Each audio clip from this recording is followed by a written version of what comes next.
Hey everybody, welcome to another and our final Clash Island interview.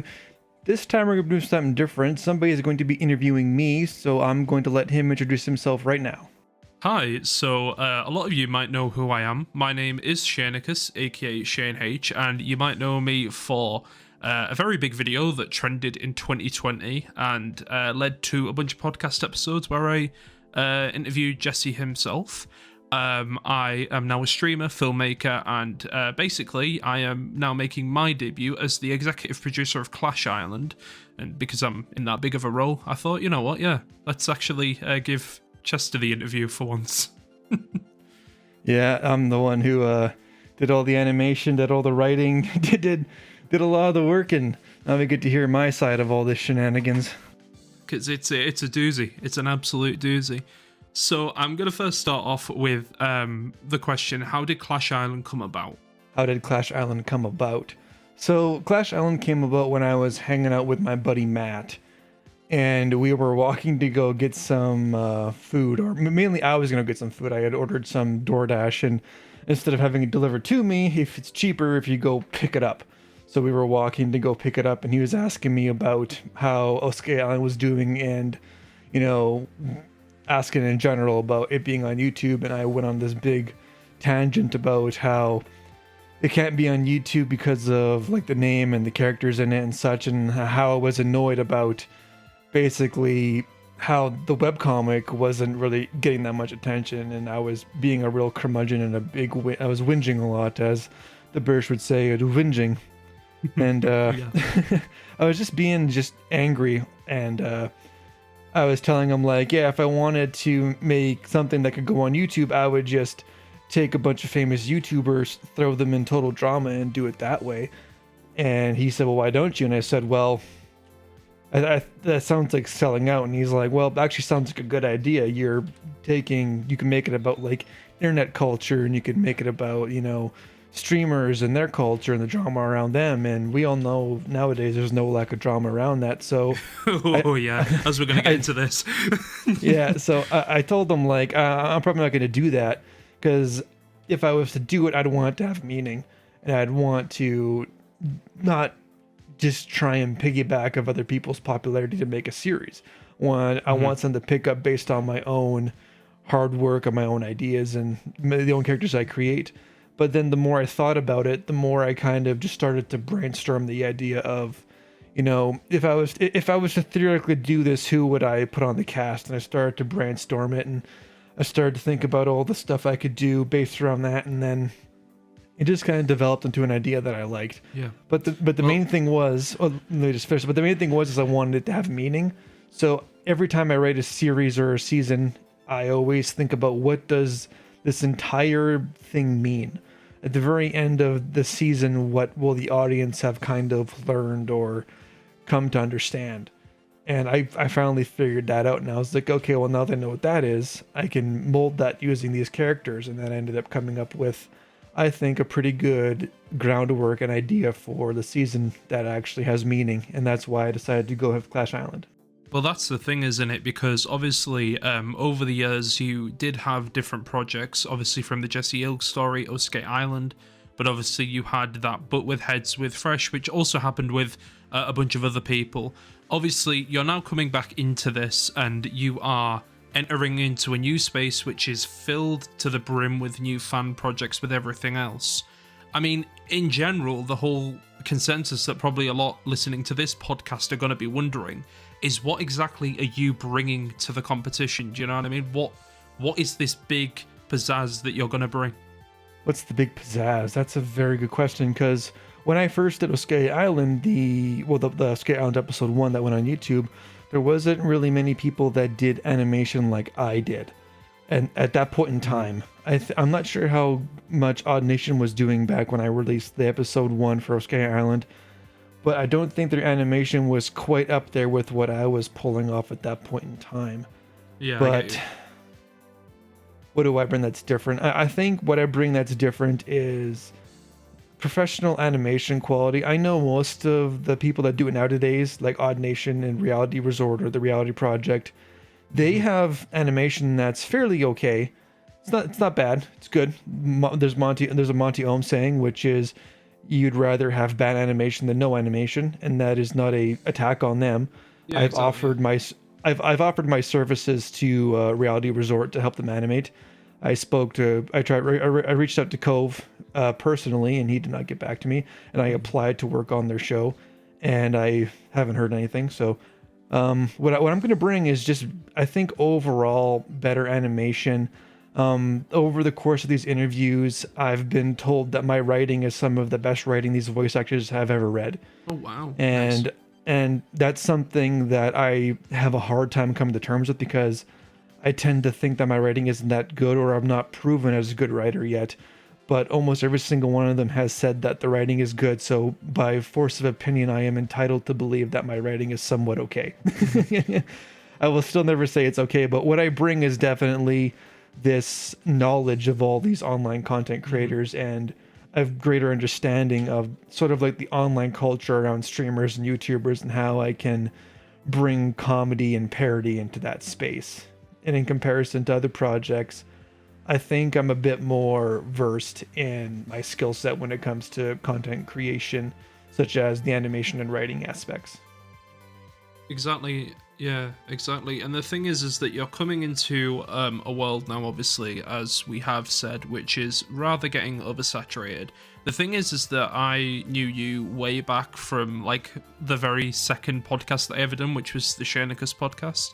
And the thing is that at that point, I'd interviewed Blue, I'd interviewed someone else, and I obviously interviewed you. And the thing is that to see the creative aspect of like how far you've come and you've flourished is really, really good, because in the space that we're in now, it kind of seems like there's a lot more need for that. It's not so much about getting content out as fast as you can. It's more about delivering a quality product, which is something that I feel like you are obviously going towards doing. The thing is that obviously Clash Island is going to be big, and a lot of people are probably going to wonder this. The whole fall under parody idea and everything else. Obviously, these are real people who exist, and there's a lot of personalities out there. You know, you've got your Speed, you've got your other YouTubers and things like that, and also like, you know, Twitch streamers. Why did you choose this exact set of cast members? And upon that, were there any left out from the original order that you wanted to put in? Because obviously it's a very complex set of characters that you've got here, and I'm just wondering what brought you on to bring these personalities in personally over other ones which people have said that they would have wanted instead? Oh, geez, that is a really good question. So I brought a lot of the characters in because I actually knew them pretty well. Like, I didn't want to bring people in that I didn't like, or that I didn't think were somewhat good content creators, or people that were actually, you know, good people in most ways, shapes, and forms. Like, some people that I have on here, I know somewhat, but I'm aware of, and in my study of who to put on the show, they appeared to be somebody that could actually be a viable cast member. So a lot of them I am fans of, like Moist Critical, huge fan of Moist Critical. Maximus Black, I have been subscribed to him on Twitch for about 150 months in a row. I had been subbed to him since 2012, back when I was working at Taco Time in film school.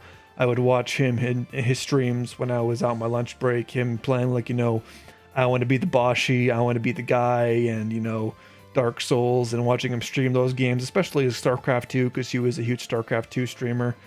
I'm a big fan of Meat Canyon due to like his animations. I love his animation work, so I was a big fan of him. I like XQC because in previous interviews I mentioned that I knew XQC because of watching the Overwatch World Cup where he was on Team Canada. That's why I was first introduced to him, and I've kind of known him for a bit here.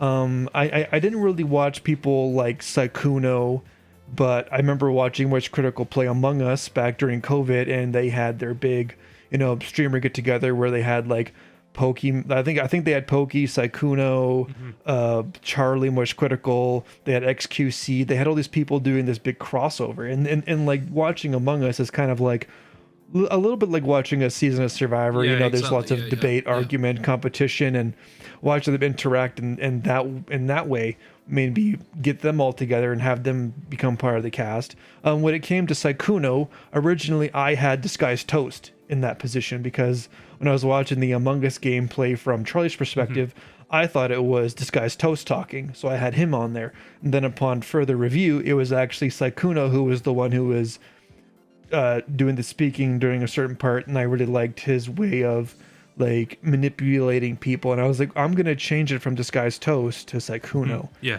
So that's how he was put in there. Pokimane. The main reason why I put Pokimane in there was because I had cast XQC, and I wanted somebody that could butt heads with XQC a little bit. And I remember there was the big controversy over the Pokimane cookie thing that people blew out of proportion. So I was like, well, if they've got beef, I'll throw a Pokemon and XQC together so that they can fight. And then just recently, like literally today, I saw that. you sent me a link saying that XQC and Pokemon again were fighting over something stupid. So I was like, well, this stuff just writes itself sometimes. Yeah, exactly. And so that's how Pokey was kind of introduced. And after doing some research into her, I actually liked her character quite a bit.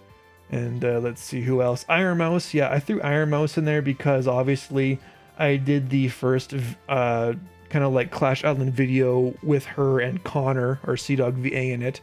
So when I put those two in there, because I was submitting that to the animation contest and I got a 5th place runner-up spot, I knew I wanted to have Iron Mouse and Sea-Dog in there. Not only because of that video, but because of their dynamic. I think lots of seasons going forward tend to have like friendships that are before the show go into it, like Sadie and Katie, the hockey players, and like that kind of dynamic does really well. So adding Connor and Mouse in together is kind of like a pair. Yeah, exactly. Was something that I always wanted to do. Filling out some of the female spots was a bit difficult because when you type in like most popular female streamers, you tend to get lots of ones that mostly are just like, God, it's hard to say. They tend to just be like titty streamers. Yeah. They just like. I mean, that's what we're living nowadays. So it's like, okay, yeah, and I was just like, okay, well, I can't do that. So I got to figure out like who are actual, like, not saying that those people are bad. They have their own niche and their own target audience, and obviously they do well because people will watch it. But that's just not who I wanted to have on the show. I wanted to have like I wanted to have more creative minds on the show, people who create other content rather than that. So I started to look into like other female creators, and I remember that I want, like, just based on that, there was other female creators that I really liked, and that was one called Peach Saliva. She is the wife of my favorite super best friend, Pat. And I got introduced to her by watching Pat's content after the super best friends disbanded. I kept following Pat, and often when you would watch Pat, his girlfriend at the time, Paige, would be alongside him streaming. Yeah. And I'd been watching them for a long time, and I actually I watched the podcast with him and Wooly Wolves, where he revealed that he had gotten engaged to his girlfriend at the time, Paige, and that they had got secretly married. And it was a real funny thing because they're like, yeah, we're married, and like, we've been married for a while, we just haven't told anybody. They're a really funny couple. But at that point, I'd already had all the male cast decided, and I was working on the female cast. And the one thing that made me want to bring Paige on was the fact that she likes to do fan fiction reading. And I remember my assistant at the time, Dicey, she said she didn't want to work on Clash Island because she said it sounded like fan fiction. It just sounded like celebrity fan fiction. And I was like, man, having Paige on here would be funny because she likes to read fan fiction, and that's something I could really work with. So I brought Paige on because she's really funny. And she's also kind of a smaller streamer. Like, she doesn't get like the audience that somebody like Iron Mouse gets, or the YouTube views somebody else gets. And I wanted to make sure there was a good mix of people who have lots of views versus like less, like not so many views. So I put Paige on, And then another and a YouTube animator that I like a lot, who has like a big team of people, is Jaden Yeah. Animations, and she's really interesting. I like watching her Pokemon Nuzlocke videos. I remember I went on like a big Jaden binge like a while back when I first discovered her and watched all of her Uh-huh. videos. So really like her as a creator. And then I dug real deep when it came to casting Barbara Dunkelman. Like Rooster Teeth was the company that got me into wanting to be a creator. Watching Red versus Blue was the thing that made me kind of who I am today. I like it I could probably link this, but I used to make Halo 3 machinima where I would do like Halo videos and like Halo 3, and I would record them. Me and my brother would voice act in them. The one series that I made was called Devour, because my favorite song at that point in time was Shine Down's song Devour, and I wanted it to be the theme song, so I just called my series Devour. So out there in the internet is a Halo 3 machinima called Devour that has me and my brother in it, and my brother makes a joke about eating fried chicken, and everybody in the comments laughed at that, and kind of stole the show, but that's beside the point. But I wanted to pay homage to Rooster Teeth for basically making me who I am today and the creator I am, and to honor them closing. I'd actually cast Barbara in the show before Rooster Teeth closed, but I can't really go back and change like the Markiplier language, like Barbara from Rooster Teeth. I can't change that, so I wanted to keep that. And plus, Barbara is a super fun internet personality. She does the Stinky Dragon now, so I wanted to have really, let's say good, but like really kind heart, not kind, I can't say kind hearted either, really well established and grounded female like female characters in the show that represent different parts of the internet. So I wanted to make it very diverse. Yeah. And then I guess and then lastly I guess it's Monarch, and this is the one character I talked about in previous interviews, is that the original cast had Gargura in it from Hololive, because I think she was one of the VTubers I like to watch, and she's just kind of like a goofy, smaller character. So it would kind of diversify the heights of the characters in the cast. But my roommate at the time, Nash, was telling me like, hey, you should be careful because Hololive is very protective of their characters and their VTubers. They might have a problem and they might ask you to do that, and they might copyright it because you have Gargura in it. And I was like, you know what, you're probably right. So I wanted to recast that character, and I wanted to kind of keep the same feel as the character, and that was like the white hair kind of, because Gargura has white hair. So I was like, well, what are the VTubers do I know have white hair? And then I end up remembering that Amelie, one of the anime cover artists that I listen to all the time, has a VTuber called Monarch. So I was like, let's see what I can do with this. What's her lore? And then I looked into her lore, and then I decided that it was like a perfect fit for Clash Island. So I was like, okay, I can work with this. So I replaced Gargura with Amelie / Monarch, and that's how I brought her like in. that is I'm pretty sure that's such everybody. like a big talent pool for a lot of stuff, obviously. And I mean, this is your first project properly, because obviously people might not know this, but obviously it's a talent thing with it. You've worked on many shows, obviously, in the animation space and things, and it's insane because a lot of people don't know this. Like, you know, you've worked on Rick and Morty, Solar Opposites, a lot of other things, like F is for Family, which was obviously one that I really like. The thing I'm going to say, obviously, is that you've not only brought back, like, you know, your idea for, like, you know, creating and things, but you've also brought a whole onslaught of new people in that maybe either haven't had their big break yet, or maybe have, or, you know, are about to. The thing I'm going to ask you now is essentially with the voice acting pool, because it's so complex in order to get these voices that sound so close to the originals. How on earth have you even managed that? Because, I mean, obviously, voice acting nowadays, industry with, like, you know, well, just a whole talent pool which isn't really available to the public anymore, because obviously people are with industries and, like, you know, agencies and things. I mean, how on earth have you managed to get these people all together in order to get these lines recorded and done? I mean, it's insane. But yeah, take it away. Yeah, so when it comes to casting voice actors and getting the people for the role, that is probably the part that makes me the most nervous. I remember back when I was casting, I'll get into the Clash Island casting, but one of the biggest stories I have from casting is when I was casting for Total Drama Skate Island, lots of people applied to those positions, and because there was a 24 characters to be voiced, so I had auditions coming out everywhere. There I was being bombarded by them, and that was just me posting in Facebook groups.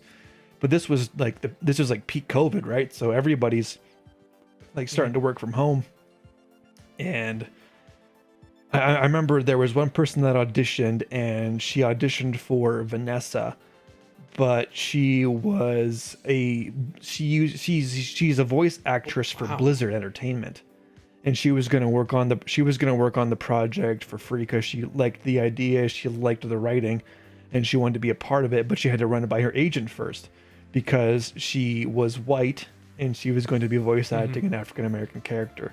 And at that point, and that's in that climate, in that culture, we were going through all the recastings of white people who were playing people of color, wanting those people of color to be voiced by people of color.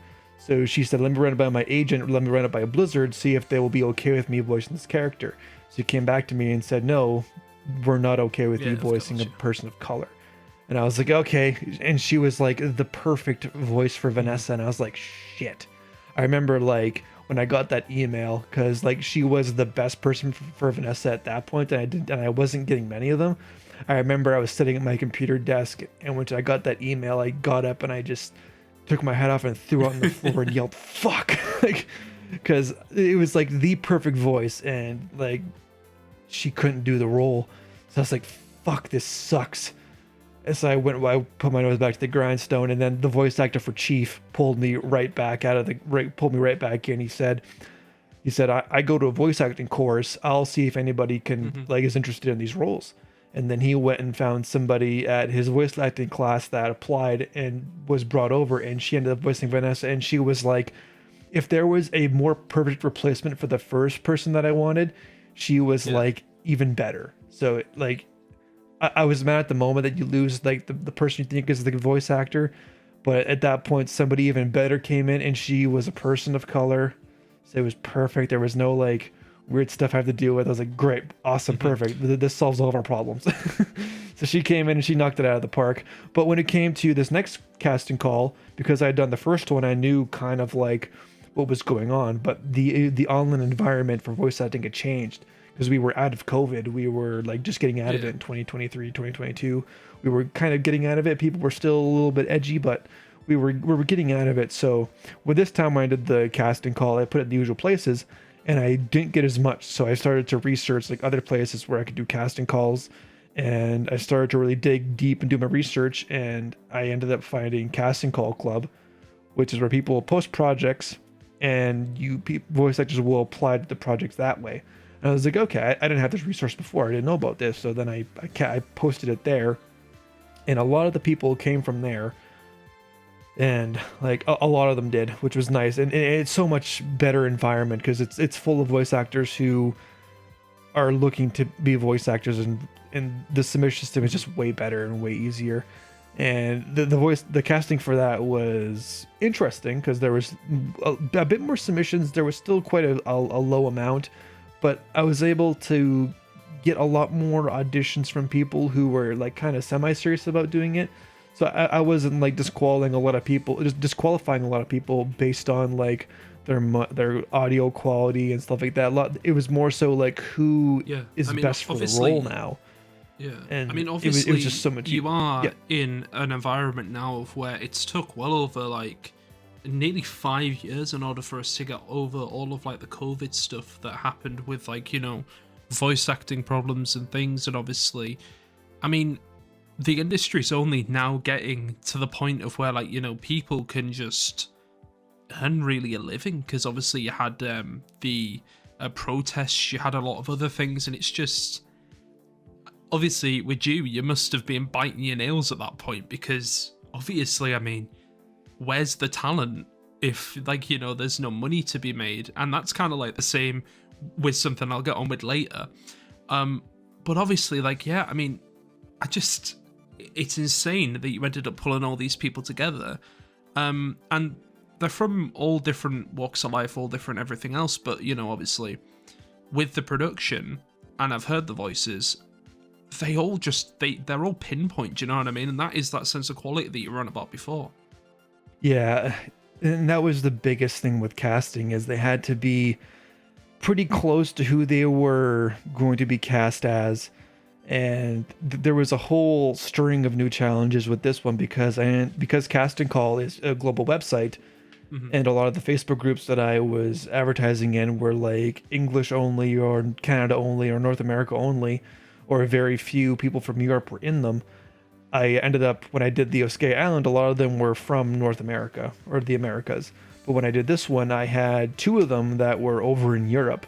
One is from the UK, and I don't remember where Amelia Belfay is from, but she was over in Europe too. So when we recorded lines, there were some times where I was up till like 1 a.m. and we were recording lines, because that's your time in the morning, because you're from the UK too. So yeah, it's exactly 1 a.m. at the moment when we're recording this.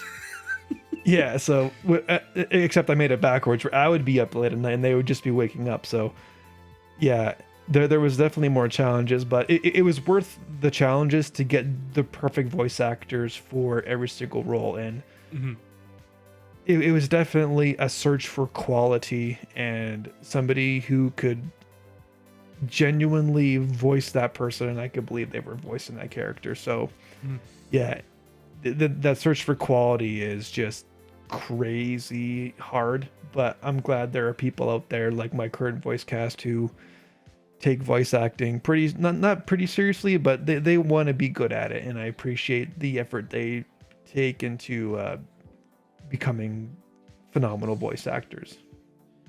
I mean, obviously, as you were saying with that quality, it's not just the voice acting side that goes into, really, is it? I mean, obviously, I'm a filmmaker. I did productions. I'm also working on one with you.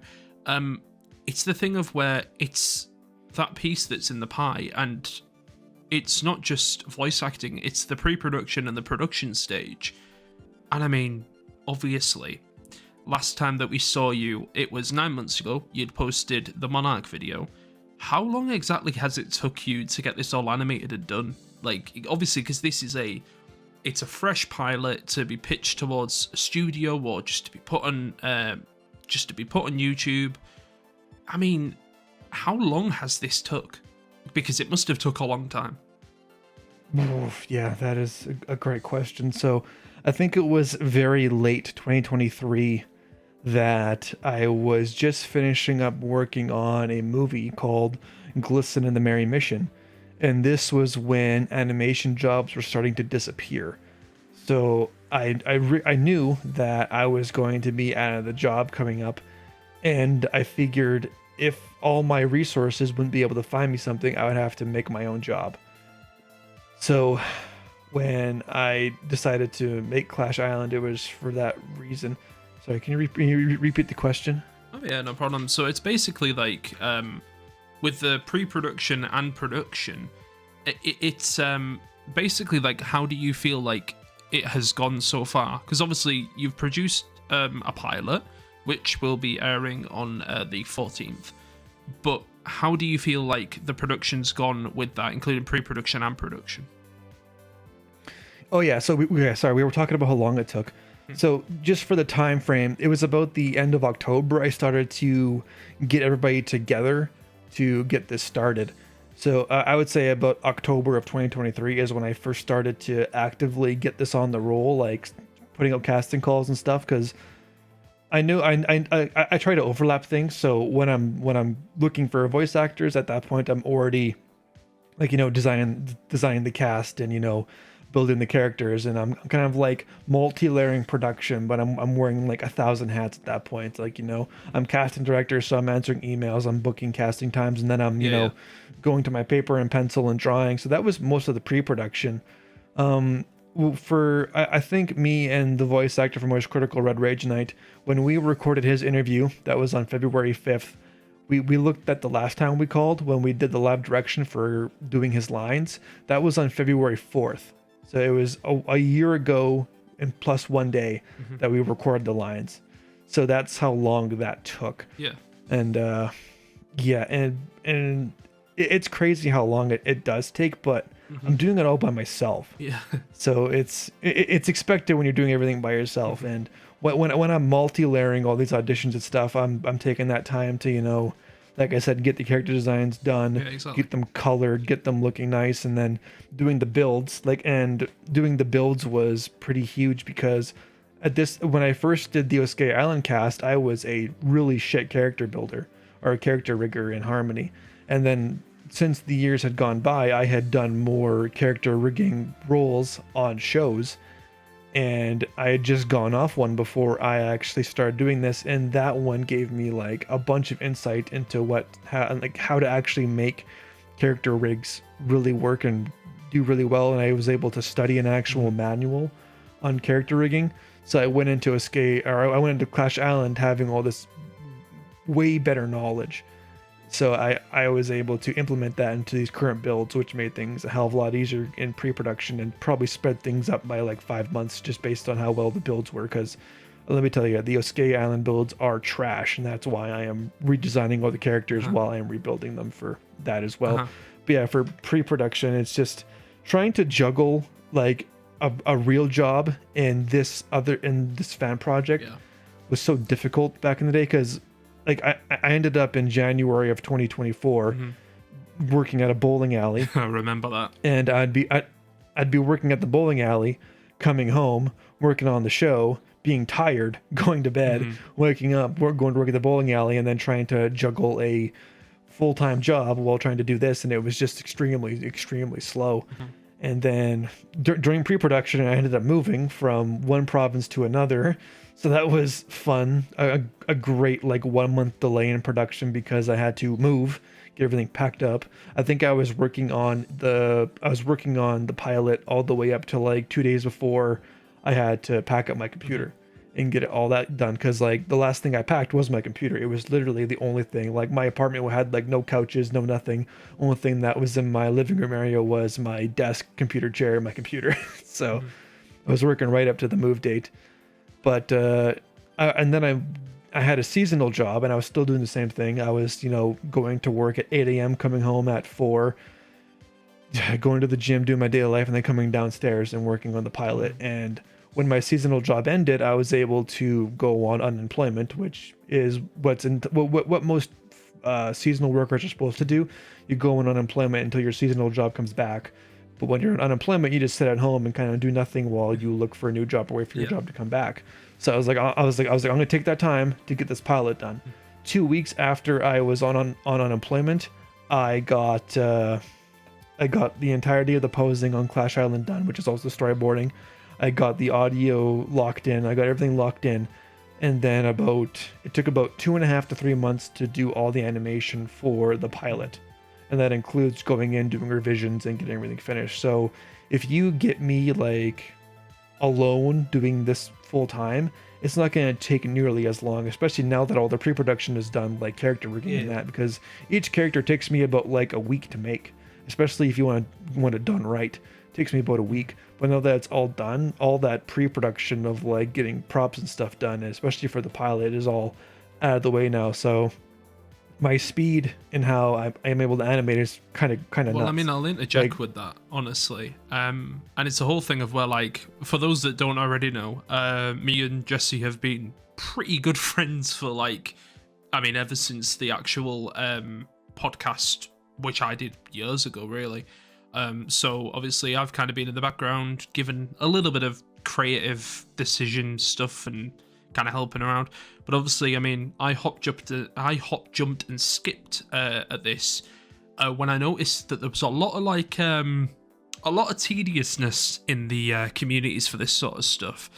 And the thing is that a lot of those communities aren't the nicest, but obviously we're not a part of this sort of thing. So it was the idea that we really just wanted to kind of get this thing out. And as it kind of continued, like, to expand, really, it got to the stage of where I remember in the June-ish time, so we're talking June 2024, essentially I'd gone to a concert, I came back, was absolutely bladdered, got on call with you, and then I kind of just discussed kind of getting involved with the series stuff with you, which was originally Osuke. And then obviously, yeah, I mean, that now we are where we are. I don't know why I'm interviewing you, but that's where we are. Well, you're like super important to the team because whenever I am having like a struggle where I'm trying to figure something out or I'm having like a rough day, it's always nice to have you to sort of bounce stuff off of and be there and give me advice when it comes to I'd say I'm things. Creative output, I mean, because of what we worked out the other day, but I mean, it's one of those things of where when you don't have that job, it's difficult, I think. Yeah, no, you've been instrumental into giving me insight and intelligence to certain things, and like to be fair, a lot of this I probably would have had a lot more trouble with had I not had you on the team to kind of like run stuff by and to kind of run like worries I have with things by you first, because you give like a lot of reassurance to the project because of the knowledge you have, because you're also like gone to university for film and such, and your knowledge has been instrumental to making this project a reality. The only it's hard to say like how much of a huge role you've had in this, because it's easy to see me as like the main animator and I've created all the character designs and all the rigs. Like I am like mainly the entire creator of it, but having you behind the scenes made creating this so much easier because I have somebody else I can rely on to kind of take out the emotional weight and the anxiety and frustrations of the production. Joys of an executive producer, really, isn't it? Like my kind of like my rock that I can kind of like rely on to kind of like offload all of my, I'd say, fucking worries and feelings onto. And it's just it's hard to quantify your contribution because everyone will see it as like a visual piece, but behind the scenes there's so much that you are doing that is giving me motivation. It's giving me like a reason to keep going and to push all those negative thoughts that you have about stuff like, is this gonna work? Is this gonna be are people gonna like this? You know, that shit like irks me. Like I think in one interview I said like I was getting nervous dragging the final animation, like the final video file onto the YouTube upload box. I was shaking. My hand was like visibly shaking. And I didn't know why I was so nervous. It's that imposter syndrome that you'll obviously have because, I mean, the thing is that we're going out of a stage now of where basically the enemy, which, I mean, we all know who the enemy is, but we can't mention them by a legality sense. The enemy that, you know, struck you down originally, they're in bad shape at the moment also, do you know what I mean? So it's the thing of where the industry's changing, everything else is getting like, you know, bigger, better, everything with that. And it's the whole thing of where, I mean, an instrumental part of what makes this stuff work is just a team, and it's been nothing but a team effort between me, you, everyone else. But I mean, obviously, with the pre-production and production, I ain't involved in animation sense. I'm more film, like, you know, writing, producing, this sort of thing. But obviously, I mean, it kind of shows that in order for you to actually have a project to work, you first need to have people that, like, you know, you get on with and you can understand from different walks of life, kind of like, you know, with the voice actors and everything else. And it has been a pleasure to obviously be on this. But really, I mean, it was this idea that, you know, something needed to be out there because there's not a lot of stuff really that can kind of cement what we're going for with this. Because, I mean, the problem with a lot of other series and things is that it's a very clear fine line on what it's written to. It's usually like, you know, teen demographic full forward. But with this, we're trying to make a show that's like, you know, for the whole family, for the whole people. Do you know what I mean? And I think we're hitting it well. Enough of the gushy. The whole family. Us really. It's fine. Yeah. Go ahead. Yeah, but the whole gushy stuff, right? Let's put this down. Let's put the gushy stuff down, right? Because we've got to talk about something a little bit serious. and that is, how will you be combating the total drama clone allegations? Because I know a lot of people have said it. I know a lot of people are going to go forward and say it. And when I showed the pilot to a lot of, well, not pilot, sorry. When I showed the trailer to a lot of people, nearly got myself in trouble then. When I showed the trailer to people, essentially, they thought, oh, it's total drama. It's got to be total drama. Which, I mean, that's a credit to you for the animation and stuff. But what separates you away from these? Like, what separates you from the people that, like, struck you down when you're at your worst? Yeah, so the difference. The difference between me and them is the fact that I am coming into this with great sincerity and what I want to accomplish. Like, when other people, well, in question, when we're talking about the other people that have been my dissenters, is that they will create something that doesn't have much meaning, or they don't know how to properly communicate the meaning of what they're trying to say. And the one thing I always say, even to my buddy who helped me, that I was with when I made this, was I'm not going to make something unless I can make it mean something. Like, it has to have some sort of meaning. Like, there has to be a reason to watch it, and I ended up finding that reason. But whenever I make something, it's definitely, I have to find that reason. And I think when it comes to those who struck me down, they have lost that magic, and they've lost that part of creating something. They are too busy trying to make stupid jokes that they think kids are going to like, or that people are going to like, and they're too busy trying to be wacky, kooky, crazy, and they're losing the point of what made Total Drama Island the absolute lightning in a bottle that it was. Not a massive toilet. Yeah, and it's not a massive toilet, even though you could say that everything they do has gone down the shitter. But when it comes to creating something, you have to believe in it, and you have to be connected to it and find a way to make it special. You can't just sit there and schlock something together with a team of writers that are disjointed and don't know how to connect all their threads together and create massive plot holes and different character personalities from one episode to another because the story editor doesn't know what the fuck he's doing. Like, you can't sit there and put these people that don't give a shit together to make something people give a shit about and expect to do well when the people who are making it don't give a shit anymore, or pretend to give a shit, or blatantly just insult the audience when they don't know how to unrate themselves out of a corner. Like, that kind of shit. Like, you have to really give a fuck about what you're doing, and I don't care when anybody says, like, oh, we only hire freelancers or professionals and shit. It's like, I would rather hire a team of people who give a shit, and only there be 2 of them and have it take forever, than hire a team of 12 who don't give a shit at all, write them all just to get a paycheck, and then submit it, and then the story editor sits there and doesn't fucking connect the dots together, and then just puts it in a pile and says good to go. And then you have stupid fucking continuity errors where the fucking lead writer or story editor doesn't remember what age the contestants are, because of the passage of time. you know.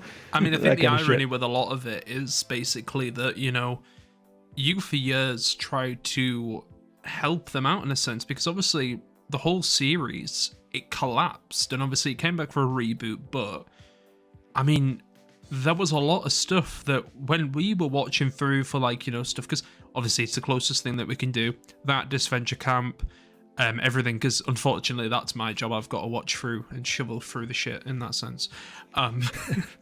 Maybe not Disventure Camp, but the other stuff, definitely the other stuff.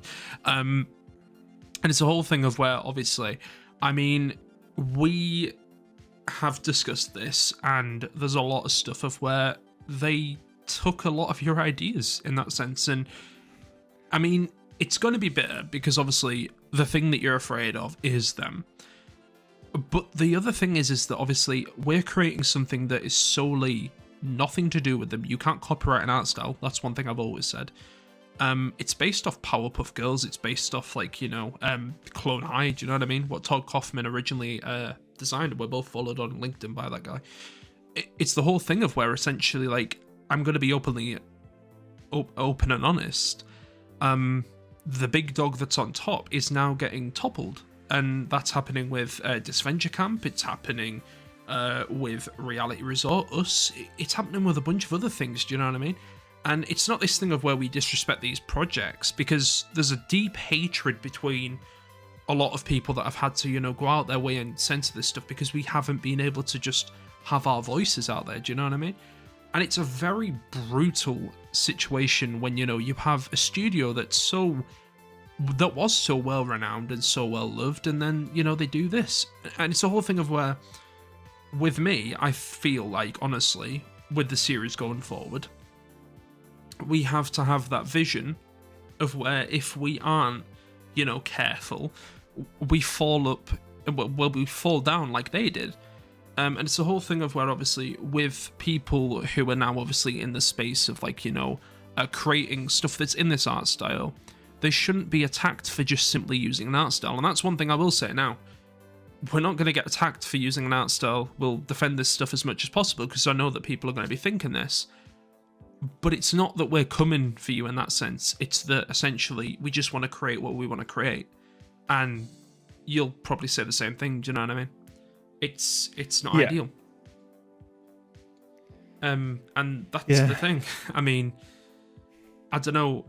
You're in an industry now of where this whole project is going to bring in jobs, it's going to bring in everything else, which I will get onto. But it's the other thing of where, I mean, where do you want to see the series go? You know what I mean? Where do you want to see the series go? Where do I want to see the series go? Well, obviously, I want it to become one of the main, like, not just inside the Total Drama community. I want it to be something that breaks outside of that circle. I want it to be something that breaks into more of, like, the mainstream animation of YouTube, like something like Digital Circus or Hell of a Boss, or something that, like, Flash Gets or Meat Canyon. Like, those are some of the big hit animation YouTube channels that create stuff like that. Like, Meat Canyon has his series with his little horror series with the little dude he has. Flash Gets, I worked on their pilot for Space King. They got their own show. And then there's Digital Circus, Hell of a Boss. All these people are going out there and creating these things that kind of break out into the mainstream. Whereas I don't think many Total Drama-esque type seasons like Disadventure Camp or Reality Resort have really broken that glass ceiling to get into more of a mainstream type thing. And that's where I want Clash Island to do, is break the Total Drama community out of, like, its own little corner of the internet and smash it into more of the mainstream to get more people into the community. And I just want to point out that's friendly competition. It's not, decimation. Yeah, which a lot of people have compared you with. Yeah, and when it comes to, like, Disadventure Camp, they have a huge audience, but I'm not sure how much they can expand their audience outside of who they already have. And that's the one challenge that I saw as well, is like, well, if I make Osuke Island, what audience am I going to break out of? Like, there's no, the audience for the show is growing smaller as the source of the fandom, which is Total Drama from Fresh TV, is not doing great, and they're not attracting new people into the online community and getting more people in here. Like, some people have shown up because of the reboot, but obviously that's few and far between, and most people have lost interest. And the thing with Clash Island is, how do I punch Total Drama and its communities into the mainstream to get attention to all of us? Like, that's kind of what I want to do with Clash Island. But the main thing with Clash Island is the story. Like, I definitely love the story. Like, there's for certain, like, moments in there that are going to be amazing that I'm really looking forward to doing, because even with Osuke Island, there's moments that I am just excited to have happen, but it's going to take a while to get there. But with Clash Island, we can get there, and those moments will be closer because it's a lot shorter. Like, Clash Island is about 12 to 13 episodes. Osuke Island is like 26, and that's in chapter form. So it takes us a while it takes longer to build up stuff and have that pay off. Whereas in Clash Island, some of these people have already established beef, and then I can use that to get payoffs a bit easier. I'm still going to set that stuff up. But when it comes to where I want it to be, I want it to be the thing that hits the mainstream, that gets more people into the total drama community and helps get everybody more viewers. Me, Odd Nation, the Reality Project, everybody gets us some more attention and gets a bunch of new people into the community is kind of what I wanted to do with it. Yeah. I mean, the thing is that is a perfect answer, really. The other thing I'm gonna say, and I mean, you probably won't mind me saying this through, is that there has been a bit of a problem with the animation industry. At the moment, jobs are few and far between. By supporting this, from what obviously I understand, will this be bringing in any jobs? Like, because obviously you've been doing this yourself, but you want to make this bigger. So will it be bringing in any jobs? You're capitalizing on something I told you yesterday, which is amazing. So yeah, there is currently a slight opportunity that this could lead to jobs being created for junior animators. That's all I can say. That's all I'm willing to say. But yes, there is a possibility that some jobs for young artists could be had through the creation of this pilot and through its success. So I'll say it here because I haven't said it anywhere else. Everybody, please watch the pilot, because you're not only going to be assisting me in creating this project, you'll be helping possibly 6 junior animators get jobs. And as somebody who's been in the industry for 8 years, getting my first job was such a colossal struggle. Like, you're just applying for stuff, nothing's happening. You're applying for stuff, nothing's happening. I remember sending my department, or the animation lead at my college, I remember sending him an email just venting my frustration and being angry at him because I couldn't get a job. And it was just directing my anger at the totally wrong place. And it was such a stupid email, but my department head, such an amazing dude. He was just like, hey, understand, you're just frustrated. Come in, we'll look at your demo reel and we'll see how you're applying to stuff, what you have on it, and we will sit down and we'll figure it out. And then shortly after that sit down, I applied for another position with him there. We applied for jobs together, and that job ended up being Rick and Morty season 3. So, and I just know that struggle and that frustration and that feeling of utter frustration is so soul crushing. And I don't want any junior animators to have that kind of feeling. So by supporting the pilot, there is a good chance, a very good chance, that we will be able to give some junior animators their first actual job. It's paid positions, and it feels good to be able to create something, have somebody possibly jump on board and give people jobs that are so desperately needed right now. Because like on LinkedIn, I will look for animation jobs every other week, and I'll look on there and somebody will post like 2D Harmony animated position open, and then I'll go, hey, I'm that, and I look at the comments and there's 500 comments, and I go, those are all people saying that they just applied. And sure enough, you click on it and it's just 500 comments of people saying like applied, looking forward to work with you. And it's like, Jesus Christ. And people, I just know that none of these junior animators are going to get those jobs because they literally get the pick of the litter. They have 500 applicants. They can pick the absolute best of the best, and they will get it at whatever price that they list because people are so desperate for jobs. And I wanted to be the one that kind of gives these junior animators those jobs. And I'm happy to say that on the Clash Island pilot, we had one junior animator who volunteered her time to help me on this pilot, and she did some remarkable improvement, and I'm very happy that she decided to voluntarily help out, because most people that I sent out the volunteer for, they didn't get back to me. She was the only one. Yeah. And I think that's just because it wasn't a paid position, but she just wanted to learn. So I'm very happy that she applied. But now, just based on things that we talked about yesterday and that I talked about on the 11th, and she says, yes, that was yesterday. Whoop, blip. Yeah. I'm like, yesterday. I keep thinking today's the 13th because I just want this pilot to air. We might in future, if you also get be on this pilot, we might also get to see a boot a battle bus and something else is an elimination device, but we can't go into any more of that.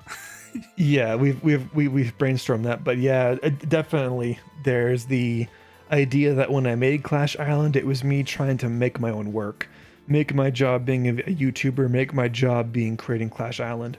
But throughout the process and what was discussed yesterday, we have a very good chance to give some junior animators possibly the first position. So please, please watch the pilot and share it around when you watch it, and get more eyeballs on this, because it can lead to some good outside of giving me my dream job, but giving junior animators their first job. And that's the one thing that has now made me the most anxious, is that possibly the first job of 6 people depends on the performance of this pilot. So if my anxiety about having people watch the pilot and judge everything I've worked on for the past 14 months was making me feel anxious, I'd consider that anxiety low to how I feel now, which is very high, because there's so much kind of more at stake when the pilot comes on, and it's a lot of pressure, but definitely it's a good feeling knowing that something good can come of this 14 months of work outside of just, making YouTube my full-time job if this does well, if that makes any sense. Yeah, well, the other thing I'm also going to say is that it doesn't just, help them out.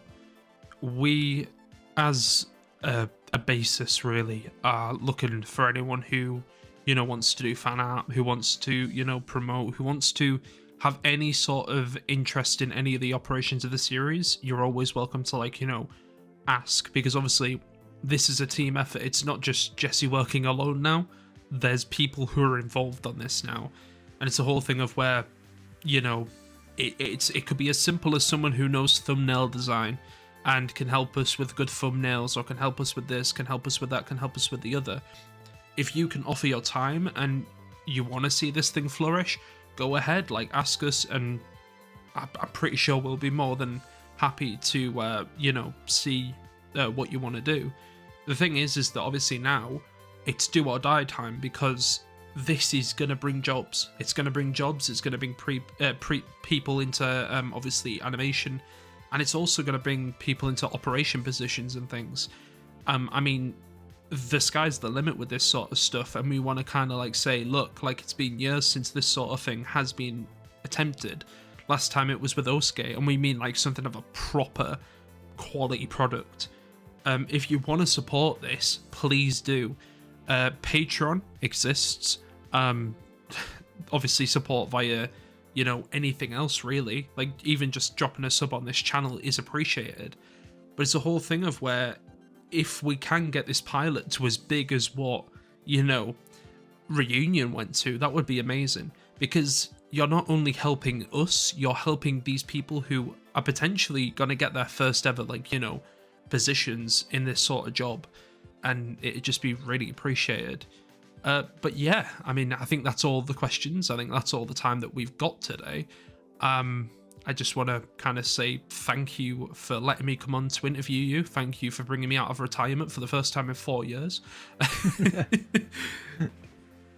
But yeah. No, I gotta say it again. Just having you along for the ride has been so instrumental to this show's success. And I know sometimes you voice that you're not really seeing how much you're helping, but you've been helping such an incredible amount, and having you on the project has been amazing. And I'm looking forward to everybody. Can you hear the cat meowing in the background? Yeah, I can. Yeah, it's my ragdoll cat. But also help pay for the cat's food. That's the other one. No. Yeah, feed Garble Guts Harley over here, the ragdoll cat, who comes at me meowing for attention all the time. And actually, one of the other cats interrupted my meeting that I had the other day. So, yeah. But yeah, either way, guys, I want to thank everybody for watching the interview. This is probably the longest one. I know some of the other ones were half an hour. We went a full hour, but I want to thank you all for watching, and I look forward to seeing you all watch the pilot with us on the 14th. I think there's going to be lots of people watching, and I'd like to see you all in the live chat. So that's it for us today. Thank you all for watching, and we'll see you next time. Stay fit, stay well, and bye for now.